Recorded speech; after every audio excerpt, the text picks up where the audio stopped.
Hello, everybody. Welcome to CripChat, your weekly podcast for everything disability. Today, I have with me special guest today, Anja. Please like and share. If you got any comments, please put it in the comment box.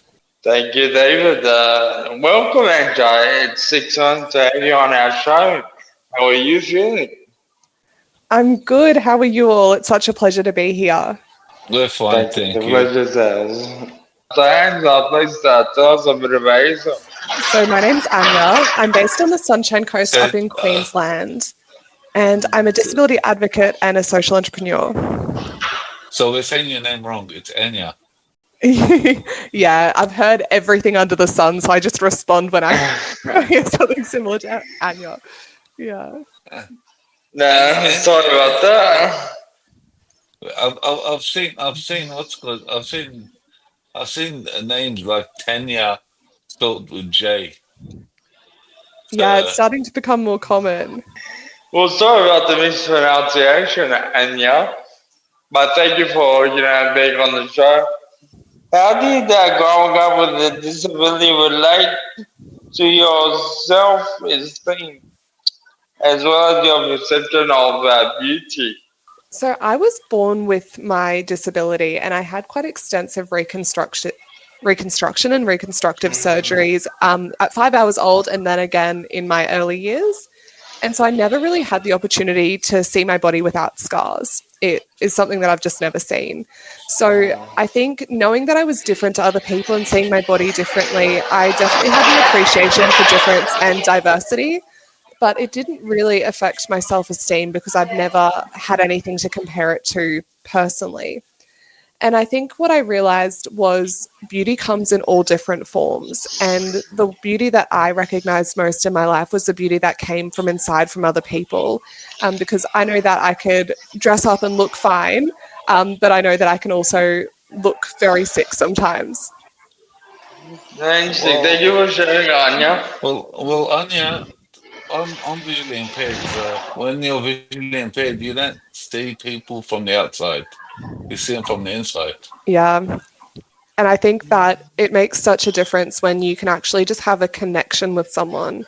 And I believe like in energy, and I think when you feel good energy from someone, to me, that's beauty more than anything else. For sure, for sure. Beauty is on the inside. That's what counts. Thank you for sharing, Anya. So, Anya, there seems to be a period of time where you were silent about your disability. What is it like to have to mask your disability and hide part of your identity? Growing up, I was quite open about my disability until I was probably about 6 years old. There was a period of time where I didn't really know that my life was different to other people's in terms of going in and out of hospital a lot and having to do certain medical procedures every day. And when I realized that, I really embraced that difference and I'd speak quite openly. But I started to realize that there were times I was treated a little bit differently. And I just wanted to, I guess, fit in and be accepted and be part of what felt like the norm at that time. And I then only started disclosing my disability to people who were friends or people who were close to me. It's not like I necessarily felt shame or didn't want to talk about it, but I didn't want people to perceive me differently. So when I was halfway through grade 11, I got really, really sick and I started going in and out of hospital a lot and I ended up having to leave school. And it was through that that I realized that I actually did have a disability. It wasn't something I was born with that was going to change throughout my life. And I actually need to start to acknowledge that I do need accommodations at times because I was denying myself a lot of things that I needed to actually access places. And I felt like because you couldn't see my disability from the outside, I wasn't worthy of the support or deserving of the support. So I think that was really my journey until I realized that me having the support I need doesn't have to take away from someone else having the support that they need. I think that's something that a lot of people with invisible disabilities can struggle with quite a bit. Thank you for sharing, Anya. Look, I wish I understood disability earlier. Was there a moment you started to understand you have a disability And how has that changed how you live? Like I've mentioned, when I was born, I had a disability, but it was more framed to me as a medical condition that, you receive your medical treatment for, and that ultimately you're fixed by the medical system. And for me, it was really anatomical in the way that I was fixed. I was reconstructed. So you're kind of thought to be set back on the right track. And that's really what I assumed. I just assumed that I'd live a very, very normal life, but have just more contact with the healthcare system. But then when I was halfway through grade 11 and I got so incredibly sick, I became really fearful for my future because I wasn't getting any better. And I was constantly searching for answers. I was constantly searching for a point in time or a medication or something that would be able to shift things for me so I would be better. And what I came to realize as things weren't really changing for me, and the conversations I was having with doctors, was that this was actually really part of my disability that I was born with. It's part of how I grow. It's part of the complications from when I was younger. And it was then when I realized there wasn't a point that I was getting better, that actually what I was experiencing was that lifelong disability. And I think perceiving myself in that way added a sense of calm and a sense of acceptance from what my situation is. But I think that it has also impacted a lot of my relationships and experiences in my life because I've had to take a path that it feels like not many other people have taken, even though a lot of people have taken their own individual path. It's just not necessarily always visible. And yeah, did you start looking at when you realized you had a disability? Did you start looking at yourself a bit different? I think I did actually. I think I was kinder on myself, really how I was speaking about before, in that I did need accommodations and I did need things to make my experiences more equitable. When I realized I had a disability, it felt like actually there's a label for this that people can understand a little bit better. So they can help to understand me a little bit better, and I can start to actually get more of the support that I need rather than feeling like I don't fit in anywhere. Because then I felt like I could fit into the disability community. Interesting. Yeah, no, thank you once again for sharing, Anya. So, Anya, how did you first get interested in modeling? It was quite a funny story because I was about 14 and my mum told me that I wasn't ladylike Nice. enough. So she sent me to Oh, deportment classes, and the compromise was that I'd do deportment classes and modelling together. And so I started to learn a lot more about the industry and I became really interested in it. And shortly after, I met with an agency and everything was looking like it was going well. And then they asked me if I had any scars. And because I'd grown up with that perception that scars aren't a bad thing, and we were starting to see a little bit more diversity in the modelling industry, I proudly showed them my scars. And in that room, we basically had a conversation that I would never be able to model professionally because of the scars that I had on my stomach. Because a lot of the time, even if you're going to jobs where I'd be, clothed and have my scars covered, you usually do those auditions or castings in a bikini, and they thought that that just wasn't acceptable. So that was quite a knockback, and it made me reconsider the direction that I was going in. I'd applied to some other agencies and hadn't really heard back. And so I decided to start focusing more on fashion because I was really passionate about it. So I learned how to sew, I learned how to bead, and I started developing little collections and, adapting clothes to make it more unique.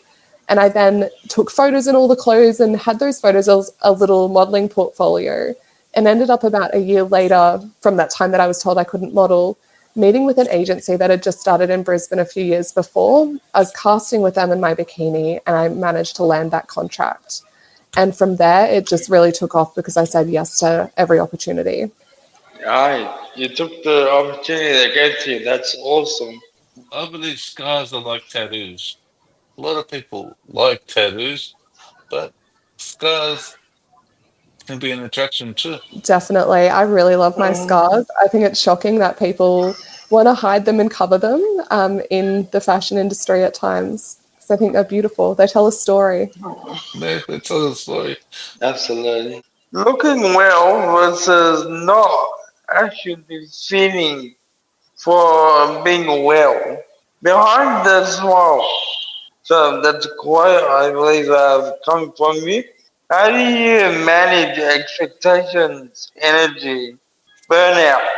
coming to terms with that balance? I have a complicated relationship with burnout, I think. I feel like I'm often always on the edge of burnout. And I think a lot of people can relate to that, especially with just everything that's been going on globally over the past few years.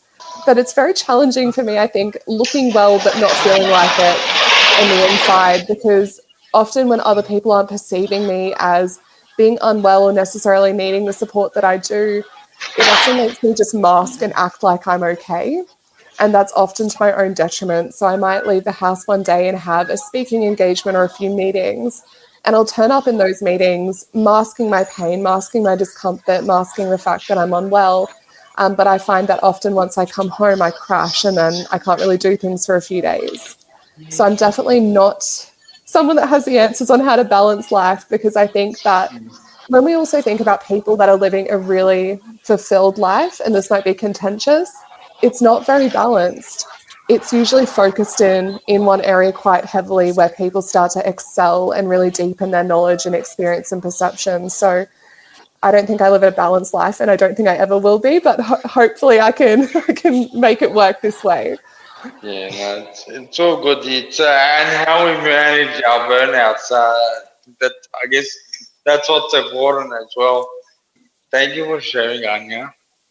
Um, how has your relationship to beauty standards changed over time? I've grown up in the time where like Instagram was introduced, maybe when I first started high school. So I've constantly been bombarded with all these images of incredibly beautiful people, like aesthetically beautiful people. And I think there's a lot of comparison that can come in, but I feel like the more that we are expanding our reach actually through social media, the more that people are being honest and, you know, showing the real and raw side and showing that there's so much more than what they appear. Seeing these influencers that were previously seeming appearance driven actually talking about their lives, I think just adds to that idea of beauty that I was telling you about before, that it went from being something of, you know, you have to be this size and have your eyes spaced in this way and be symmetrical or whatever it might be that the modeling industry told me looked beautiful or that I need to look like, to really appreciating that inner beauty. And really, I don't subscribe to any beauty standard now. Yeah, it's all good. Thank you for sharing, Anya. Tell us about the Women with Disabilities Entrepreneur Network. I came to a stage where I realized mainstream employment wouldn't work for me. I was in a role and I had 3 abdominal surgeries in 8 months, was in and out of hospital, and I didn't even have enough sick leave to cover my hospital appointments, let alone the times that I was actually sick.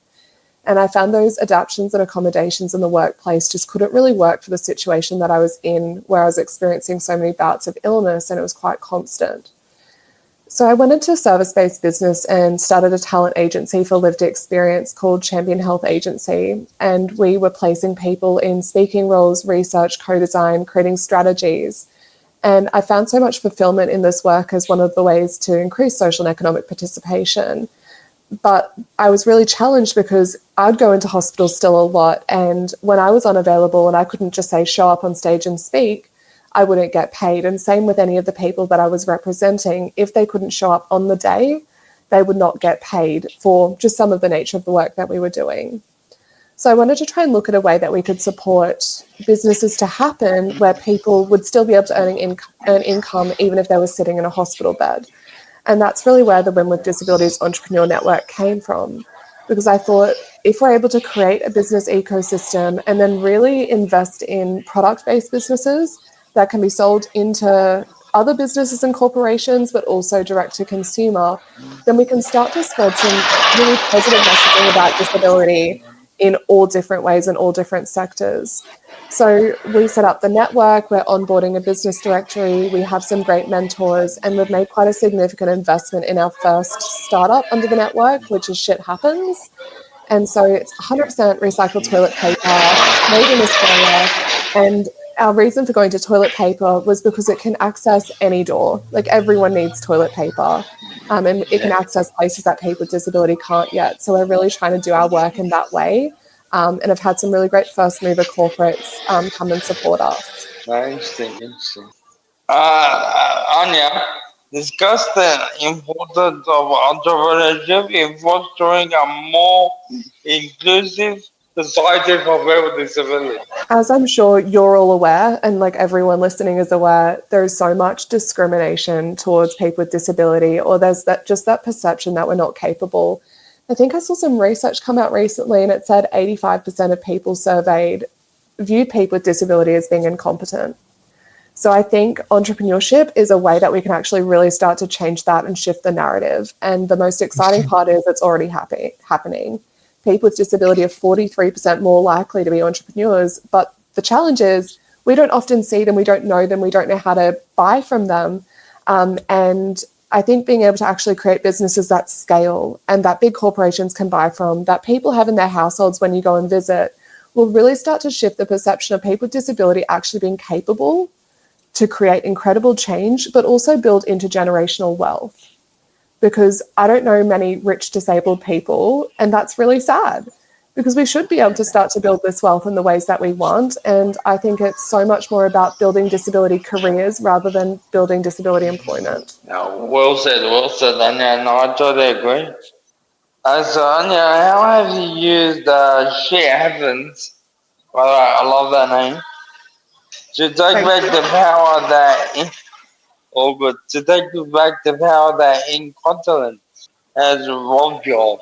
It became a really funny story being the incontinent girl that goes into toilet paper and owns a toilet paper company. And I still go into my doctor's offices today, and they know that I have challenges with incontinence, and they ask me what I do. And I say I own a toilet paper company, and we have a really big laugh. What I realized through my advocacy was 1 in 4 people in Australia actually experience incontinence. But no one wants to talk about it. It's uncomfortable. It's stigmatized. And growing up with this incurable bowel incontinence that I knew I never would be able to change really caused me to actually start speaking more openly about it. And for anyone that's experienced incontinence, sometimes it feels really degrading or like you're losing your humanity. And for me, it's shit, honestly. So when this would happen, I'd just say, shit happens, and you'd have to be down for a second, but then get on with your day. So there's that funny little anecdote within our name that not that many people actually know. Your toilet paper, are they 3-ply or 2-ply? We have 3-ply. So we have a 3-ply that's 300 sheets. So that's basically extra length from what you get on the supermarket. And then we have a 360 sheet 3-ply, which is double length. But we also do 2-ply for some of our commercial buyers. Tell us about your involvement of helping build co-design frameworks for inpatient care in health services. When I started advocacy in the health services, I really wanted to be able to contribute as much of my lived experience as I could to create really positive change. And as I started engaging in different ways, I started to be aware that at times people with lived experience have very little power in the decision-making process, and sometimes they have really high power in the decision-making process. And what I started to learn was disability and health was kept really quite separately. And of course, in the disability community, we know the saying, nothing about us without us, and we use it quite often. And when I was engaging in the health service, they didn't really know that saying as much as we do in the community. So we're starting to use that saying and work out what does that actually mean in actionable steps within a health service environment. And what that actually meant to a lot of people was co-design. So actually doing something together with equal decision-making to try and build solutions from the people that are affected by them. I had the opportunity to co-lead a development of the co-design framework for Metro North Health, which is the largest health service up in Queensland. And it was just an incredible experience. We spoke to over 120 people with lived experience, people in research and healthcare management, clinical staff. And we brought together all their insights and developed a framework that anyone can use and anyone can access, so it doesn't contribute to the power differentials of someone holding the tools in how to do something and other people not knowing. Interesting. Thank you, Tom. So, Tanya, in relation to co-design, from your work, where have you seen the best example of co-design? I feel like the development of the co-design framework was a really genuine co-design process that we led. And I say that because we were ready to start with a blank slate. we didn't want to have to bring in, other people's preconceived ideas of what this had to be. And so we made massive changes very quickly. So first of all, we had to define what co-design is. And if you look into academic literature, there's so many different definitions and none of them are agreed upon. So instead of choosing one of those definitions or trying to merge them all together, we went out to the community and out to the different stakeholders and asked them what co-design meant to them. And then we started using those things to build a definition that everyone agreed upon. So it really captured the sentiment of what co-design was. And then we also had people wanting, either like a booklet or something that goes on an internal intranet page as what this co-design framework would be. But we then made the decision that that wasn't something that actually worked for the community, because that's what we're hearing from the community. So we made it an online accessible framework. So I think that process of co-leading it with me with lived experience and a health service person and then engaging much more broadly was really genuine co-design. Now that's awesome. How has your disability involved a sense of strength? I do feel really strong because of my disability. And that might seem a bit counterintuitive, but I've got through so much in my life. And in all of my hard moments that I have, I know that I've actually been through much harder and got through. I think it's really shown me how capable we can be, how independent we can be of thought. I don't necessarily have a lot of independence in other ways, despite it might being perceived that way. But really having the strength to be able to think for yourself, create your own ideas, create your own dreams, not really knowing what's possible, but then actually being able to execute them. I think it's just shown me what's possible, and that makes me feel really strong. No, that's awesome. Good on you. You continue the great work that you do, Anja. Anja, what makes you feel the need to speak up about your lived experiences candidly? That's okay. There were a few points that really made me want to speak up.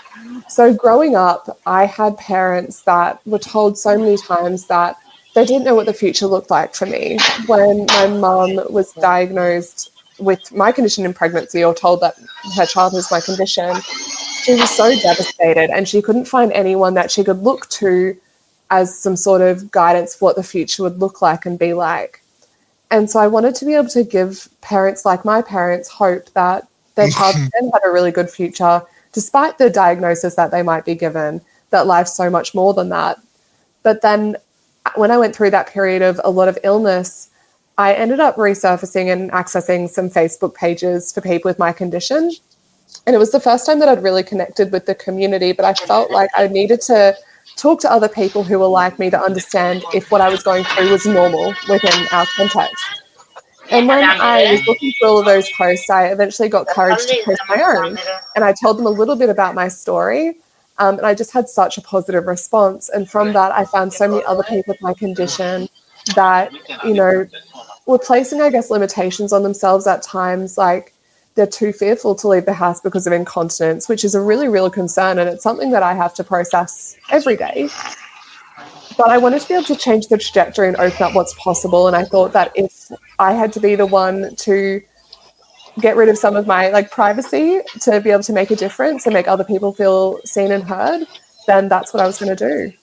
It's good that you can show people and leading by example. Because a lot of people are afraid to do things because it's unheard of, and they don't know someone that can do it. Absolutely. I couldn't agree more. Well, now go to our final thoughts. Anja, what are your final thoughts for those who may be on a similar journey? So I just want to encourage people to know that really anything is possible and that all of us are winging it, if not all the time, at least most of the time.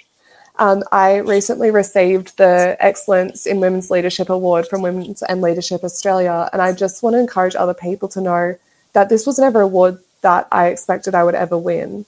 And it's acknowledging a lot of work that goes on behind the scenes, but I want it to be shown as encouragement for other people that you can achieve what you want to achieve, you can do what you want to do, and you can make an impact that you want to make. It sometimes just might have challenges and roadblocks, but nothing that's worth having comes easy. That's awesome. David, Jonathan, do you have anything you want to Well, add? my final thoughts are, I think a lot of people don't know their potential until they try, and if you don't try, you're never gonna know. Always try your boundaries, and then you'll get to the higher, the better, what's the further heights and further things you can do, and then you'll start to gain confidence. You're not going to gain confidence if you don't try. Definitely. And we just don't know what we're capable of until we try, like you've said. True, true. Well said. Jonathan, anything you want to add? My final thought is we need to push the limits of what society puts on us if we want to do something. We should find a way. Definitely. Really beautifully put. Yeah, well said, John. Yeah, look, I'd like to thank you very much, Anya, for being on this show and for being a powerful role model for, I guess, women with disability out there. And, being in the beauty sector, that's amazing. Keep up the great work that you do. Thank you very much, Anya. And we look forward to having you on the show in the future. Thank you so much. So lovely to be interviewed. Thank you for sharing your platform with me, and thank you for the great work that you're all doing too.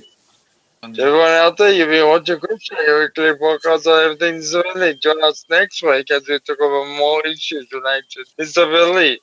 Goodbye for now. Bye.